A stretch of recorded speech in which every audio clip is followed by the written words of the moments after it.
En mathématiques, toute la semaine dernière, vous avez appris à écrire les nombres en lettres. Je vous ai dit, il nous en reste 2 à apprendre. C'est 100.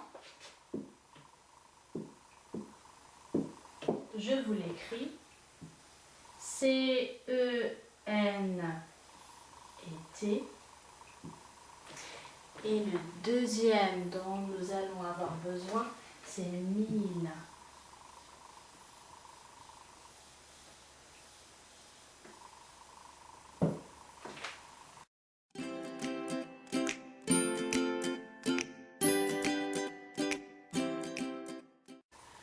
En calcul mental, au tableau, je vous ai écrit 4 calculs.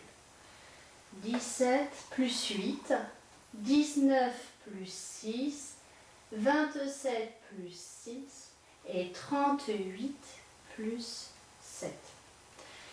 Pour faire ces calculs, j'aimerais que vous essayiez de trouver une technique pour que ce soit facile à calculer. C'est-à-dire 17 passé par 20 pour trouver le résultat. Et procéder ainsi pour chaque calcul. Donc je vous laisse le faire et ensuite on corrige.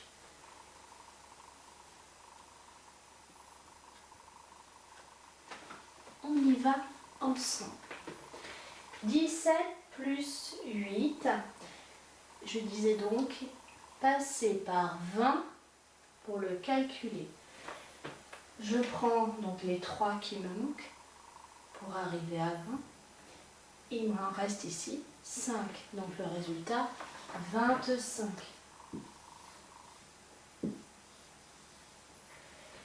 19 plus 6, donc c'est 19 plus 1 pour faire 20, plus 5. On trouve aussi 25. Maintenant, 27 plus 3 pour arriver à 30, il m'en reste 3. Donc ça fait 33. Et enfin, 38 plus 2 pour arriver à 40, plus 5. On trouve 45. Ça veut bien dire qu'on se représente mentalement la quantité qu'il y a sur le côté pour pouvoir les ajouter et former une dizaine. On est d'accord. Et ça nous permet donc de calculer plus rapidement que de compter un par un sur ses doigts.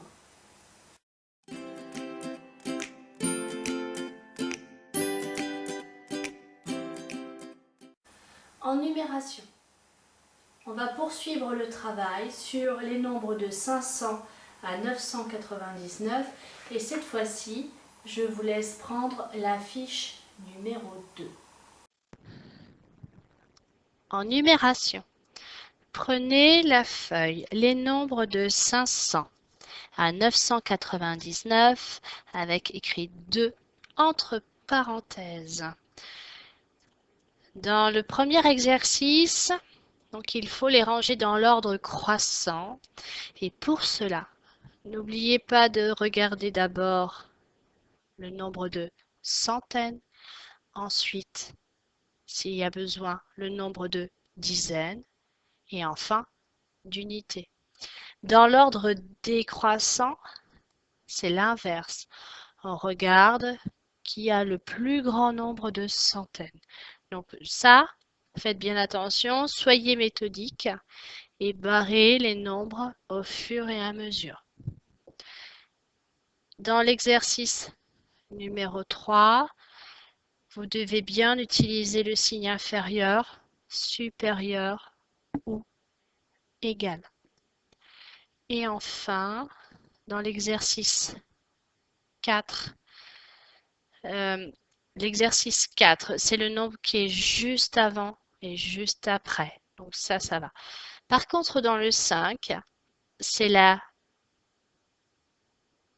dizaine inférieure et la dizaine supérieure. Donc faites attention, là vous pouvez avoir des pièges. Je vous laisse travailler.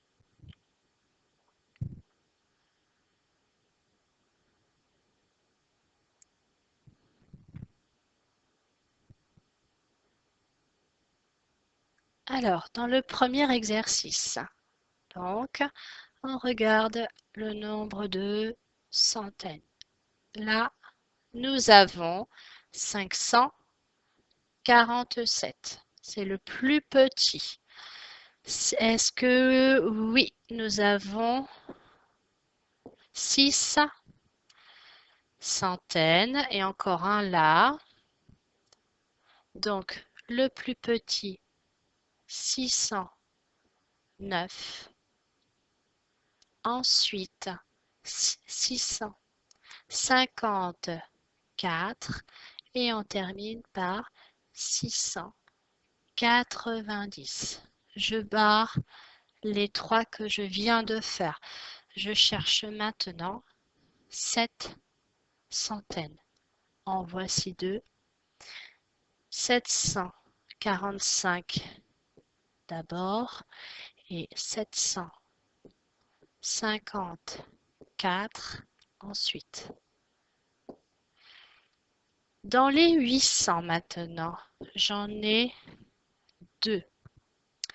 847, 874. Il me reste 900.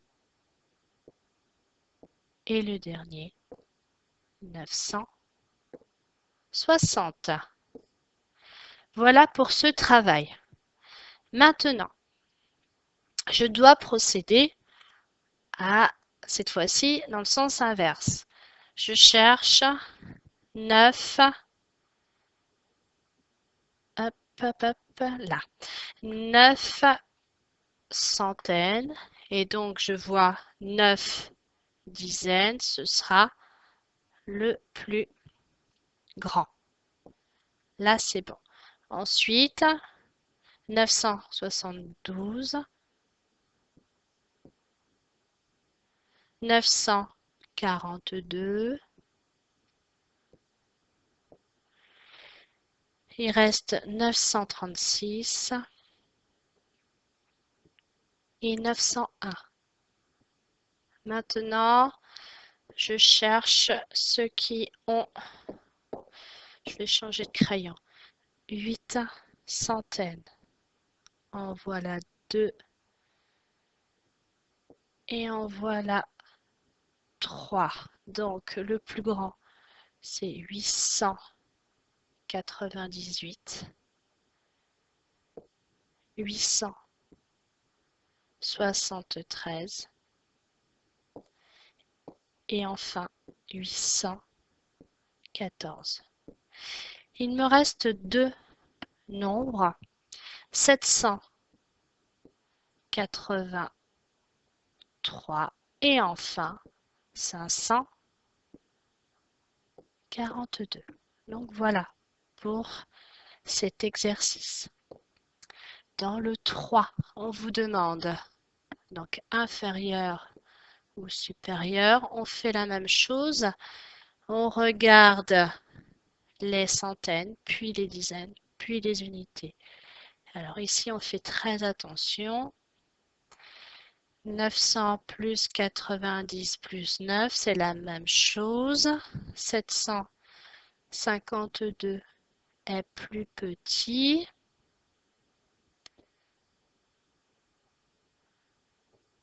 Hop, voilà.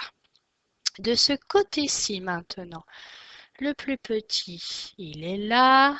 Le plus petit, 630 est plus grand. Comme ça. Maintenant, 600 plus, c'est la même chose.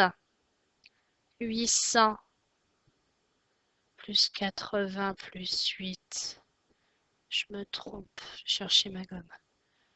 Hop. Voilà. Et enfin, celui-ci est plus grand. On va bien être concentré pour faire ce travail, hein. Enfin, écris le nombre qui vient juste avant et juste après. 878, 880, 562, 564, 648 et 650.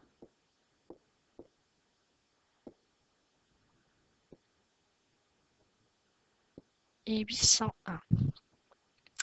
Donc ici, 650. Écris le nombre terminé par 0 qui vient juste avant et celui terminé par 0 qui vient juste après. Donc, 650 juste avant, 660 juste après, 780 juste avant, 790 juste après, 970, 980. Qu'est-ce que je regarde là pour savoir? Eh bien, je regarde les dizaines. Ça me permet à chaque fois de savoir le nombre qui est juste avant. Donc là, 80 et je rajoute le 0. Et donc juste après, du coup, on rajoute une dizaine. D'accord? Et on a fini cette feuille pour aujourd'hui.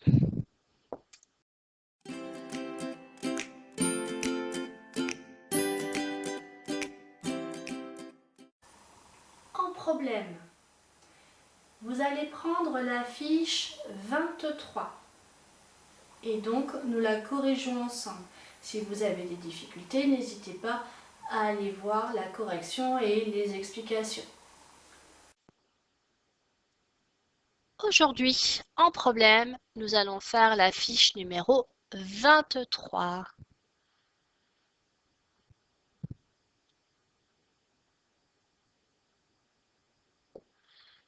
On corrige ensemble.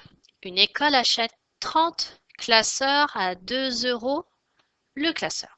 Combien l'école dépense-t-elle? On va donc faire une multiplication. 30 multiplié par 2. 3 multiplié par 2, ça fait 6. On rajoute le 0. L'école dépense 60 €.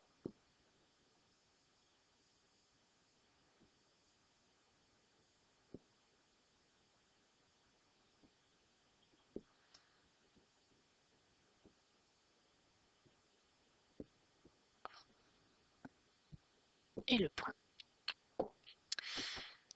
Un escargot parcourt une distance de 18 cm. Il fait une pause, puis repart pour se réfugier sous une feuille de salade. En tout, il a parcouru 55 cm. Alors, il a commencé, il a fait 18 cm. En tout, on sait que ça fait 55. Mais on ne sait pas combien il a fait après sa pause. Alors, l'opération, on va donc faire 55 moins 18 pour savoir combien il a parcouru.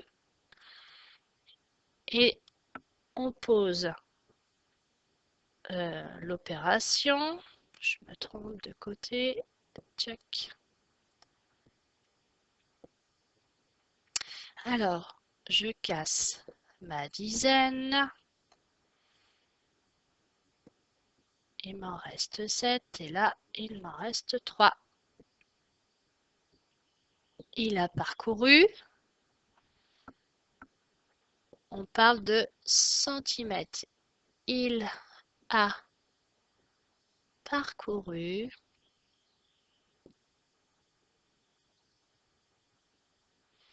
37 centimètres. Dans l'exercice numéro 3, un cahier a une marge de 4 cm. Il me reste 14 cm pour écrire. Quelle est la largeur de la page? Alors, la marge d'abord. Vous vous souvenez ce que c'est une marge? C'est jusqu'au trait rouge. C'est toute la partie à gauche, où en général vous n'écrivez pas. C'est plutôt moi qui écris des fois, soit des petites remarques, soit des modèles. Donc c'est ça la marge. Et il reste 14 cm pour écrire. Donc il faut ajouter les deux. 14 plus 4, ça fait donc 18. La page, donc la largeur de la page est de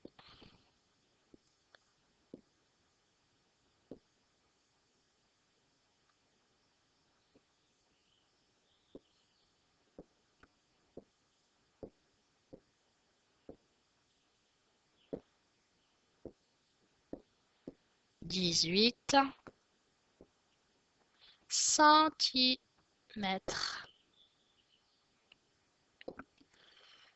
Dernier problème. Une fermière a ramassé 28 œufs. Elle les range dans des boîtes qui peuvent contenir 6 œufs. Combien de boîtes peut-elle remplir? Ah, alors 6 plus 6, ça fait 12. Donc là, elle a deux boîtes. 12 plus 12, 24. Donc là, ça lui fait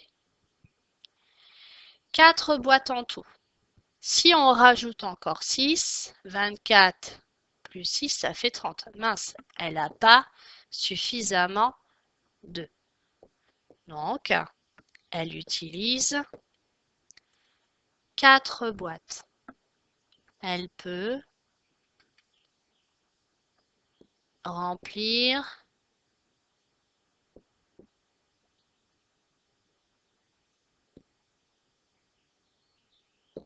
4 boîtes. On peut aussi procéder d'une autre manière. Si on connaît la table de 6, et ça, vous l'apprendrez l'année prochaine. Mais on sait que 6 multiplié par 1, ça fait 6. 6 multiplié par 2, 12. 6 multiplié par 3, 18. Et 6 fois 4, ça fait 24. 6 fois 5, 30. Donc là, on voit bien que c'est compris 24 avec la table de multiplication entre 6 fois 4 et 6 fois 5. On peut aussi donc utiliser les tables de multiplication. Mais nous, pour le moment, je pense que calculer avec les doubles, c'est plus facile. Voilà pour aujourd'hui.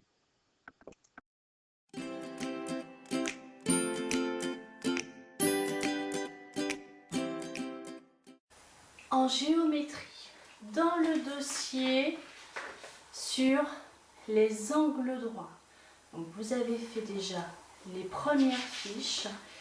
Je vous demande aujourd'hui un petit travail sur les triangles, reconnaître les triangles, les carrés, les cercles et les rectangles. Logiquement, c'est facile pour vous. Donc, je vous laisse faire ce travail. Et ensuite, vous avez juste derrière un nouveau travail sur les triangles. C'est tracer des triangles, rappeler les sommets. Derrière, vous avez les carrés. Pareil, il s'agit de tracer.